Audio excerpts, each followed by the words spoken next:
चल चल अब धीर कहाँ, बैठ जाए ते वीर कहाँ। चल चल अब धीर कहाँ, बैठ जाए ते वीर कहाँ। जीते लाहावै सरी जहाँ, जीते लाहावै सरी जहाँ, जीते लाहावै सरी जहाँ, जीते लाहावै सरी जहाँ।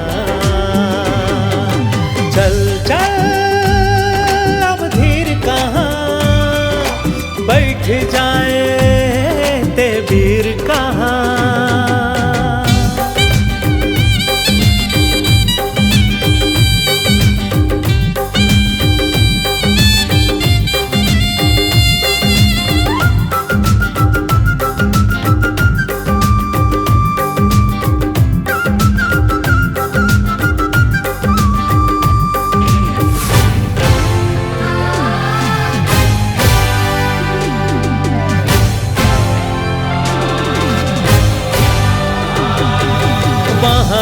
पन लोहा बना के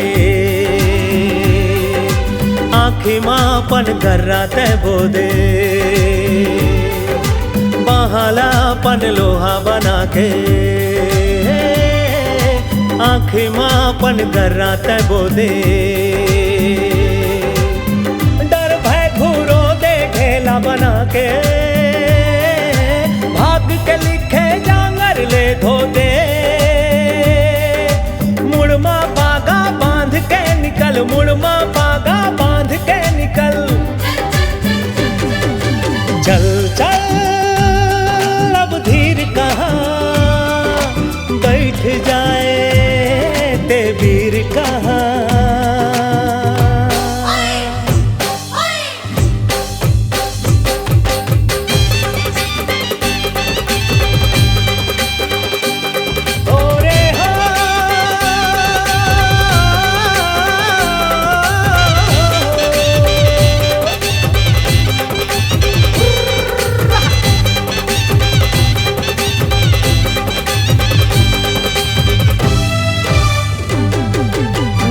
के गोरस रंग दिखाही,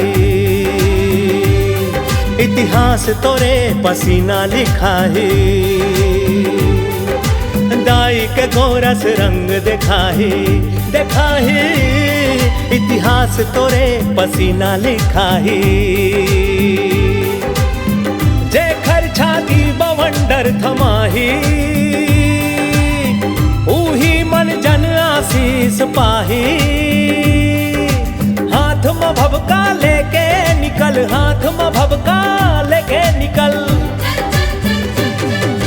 चल चल अब धीर कहाँ, बैठ जाए ते वीर कहाँ। जीते लाहावै सरी जहाँ,